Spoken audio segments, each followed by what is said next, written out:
నమస్కారం. మన ఉగాది సందర్భంగా మన ముఖ్యమంత్రి రేవంత్ రెడ్డి గారు ప్రతిష్టాత్మకంగా పేదలకు సన్నబియ్యం పంపిణీ కార్యక్రమాన్ని ప్రారంభించడం జరిగింది. వారికి ఎప్పటి నుంచో ఉన్నటువంటి కళ అది.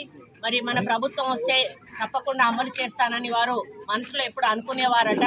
మరి ఈరోజు కాంగ్రెస్ ప్రభుత్వం రావడమే కాకుండా ఆయన ముఖ్యమంత్రిగా బాధ్యతలు స్వీకరించడం, మరి మేనిఫెస్టోలో వరి ధాన్యం పండించండి, వరికి 500 బోనస్ ఇస్తా అని చెప్పిన మాటకు నమ్మి మరి రైతులు పెద్ద ఎత్తున ఈరోజు హయ్యెస్ట్ రాష్ట్రంలోనే మొదటి స్థానంలో మరి వరిని పండించడము, చాలా పెద్ద పంట దిగుబడి రావడము, ఈరోజు మనకు ఒక మరి మైలురాయి చేరుకున్నామని చెప్పొచ్చు. ఆ వచ్చిన పంటను మరి ఏ విధంగా ఉపయోగించుకోవాలనేటువంటి ఆలోచనతోటి మనం హాస్టళ్లలో గతంలో కేటీఆర్ గారు చెప్పేవారు, హాస్టళ్లలో పిల్లలకు సన్న బియ్యం పెడుతున్నాం.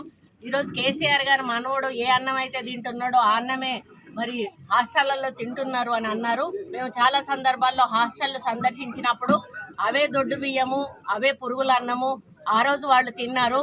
మరి అప్పుడు మిల్లర్లు ప్లస్ ప్రభుత్వము కుమ్ముక్కై ఈ దొడ్డు బియ్యాన్నే మిల్లర్లకు పంపించి పాలిషింగ్ చేపించి వాటిని సన్న బియ్యం అనే పేరుట హాస్టళ్లకు పంపించేవాళ్ళు.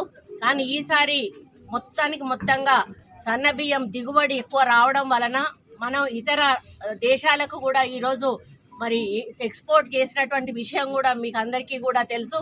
దాంతో పాటుగా ప్రతి నిరుపేద ఇంటికి కూడా మనిషికి 6 కిలోల చొప్పున సన్న బియ్యం ఇవ్వాలనేటువంటి లక్ష్యంతో ముఖ్యమంత్రి గారు ప్రారంభించిన కార్యక్రమాన్ని అన్ని నియోజకవర్గాల్లో కూడా మేము దాన్ని ప్రారంభించడం జరిగింది. దాని తర్వాత మళ్ళీ ఎవరైతే మరి ఏ నియోజకవర్గాల్లో పంచామో వాళ్ళము ఏదన్నా ఒక దళిత వాడల్లోకి వెళ్ళి దళితుల ఇంట్లో మరి ఆ సన్న బియ్యంతో భోజనం చేయాలి. అధికారులు ప్రజాప్రతినిధులని వారు ఆదేశించిన మేరకు ఈరోజు కలెక్టర్ గారు, కమిషనర్ గారు, కార్పొరేటర్లు, అధికారులు అందరము కూడా ఇక్కడికి వచ్చి మరి ఇక్కడ మన పూర్ణ అని అతని ఇంట్లో ఈరోజు భోజనం చేయడం జరిగింది. వాళ్ళ నాన్న లేడు, వాళ్ళ అమ్మ మంచి ప్రేమతోటి వంట చేసి పెట్టింది. చాలా రుచిగా, ఎప్పుడైతే పూర్వకాలంలో అమ్మమ్మ వాళ్ళ ఇంటికి వెళ్ళినప్పుడు కట్టెల పొయ్యి మీద ఏ విధంగా వండితే రుచి ఉంటుందో ఆ అన్నము వాళ్ళు పెట్టిన కూరలు తింటే అంత రుచిగా ఉన్నాయి. తినాల్సిన దానికంటే ఎక్కువ ఈరోజు నేను నిజంగా తిన్నాను. అంత హ్యాపీగా ఉంది.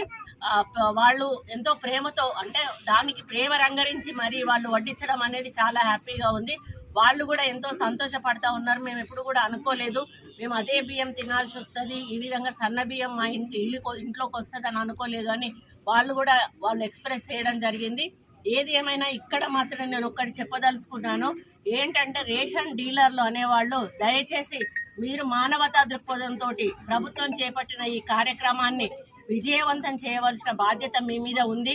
మీ లాభాల కోసమో లేకపోతే ఇతరులు ఎవరైనా ప్రోత్సహిస్తేనో దీన్ని మరి డైవర్ట్ చేసి దాంట్లో వేరే బియ్యం కలపడం, అటువంటి కల్తీ ఏమన్నా చేసినట్టయితే ప్రభుత్వం క్షమించేది లేదు. తప్పకుండా కలెక్టర్లు, రెవెన్యూ అధికారులు వాళ్ళు ఎప్పుడు కూడా ర్యాండమ్ చెకప్కి వస్తూనే ఉంటారు. ఎక్కడైనా మీరు ఎందులోనైనా కల్తీ చేసినట్టయితే తప్పకుండా పీడీ యాక్ట్ పెట్టి నాన్ బెయిలబుల్ సెక్షన్ కింద మిమ్మల్ని లోపలికి పంపించడం జరుగుతుంది. కాబట్టి ప్రభుత్వం ఒక మంచి ఉద్దేశంతో నిరుపేదలకు అందించాలనుకున్న ఈ సన్నబియ్యం కార్యక్రమాన్ని దయచేసి దాన్ని డైల్యూట్ చేయొద్దు అని చెప్పి వారికి విజ్ఞప్తి చేస్తూ ఉన్నాను, హెచ్చరిక కూడా చేస్తూ ఉన్నాను. ప్రభుత్వం మాత్రం ఎట్టి పరిస్థితుల్లో అటువంటి వారిని క్షమించదు. ఈ పేదలు సన్నబియ్యం తినాల్సిందే. మరి మళ్ళీ కూడా ఈసారి కూడా రైతులు పెద్ద పంట వేశారు. రాబోయే రోజుల్లో ఇంకా వరి ధాన్యం ఎక్కువగా పండే అవకాశం ఉంటుంది. కాబట్టి నిరంతరంగా స్కూళ్ళల్లో అదేవిధంగా ఇళ్లల్లో కూడా మేము ఈ సన్నబియ్యం పంపిణీ కార్యక్రమాన్ని కొనసాగిస్తాం.